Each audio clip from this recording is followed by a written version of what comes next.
ప్రజానీకానికి తెలియజేయనిది ఏమనగా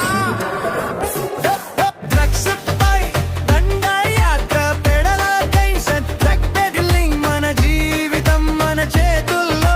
మత్తులేని ప్రపంచం మన కళ మన కళ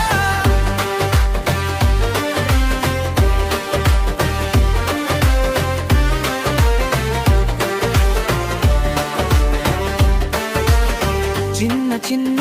ఆనందాలు స్నేహాల్లో దొరుకుతాయి గుర్తింపులు మార్కుల్లో కాదు మన గుణాల్లో ఉంటాయి మత్తు ఒక్క క్షణం నష్టమాయుషంత నీ విలువ నీ చేతిల్లో గట్టిగా పట్టు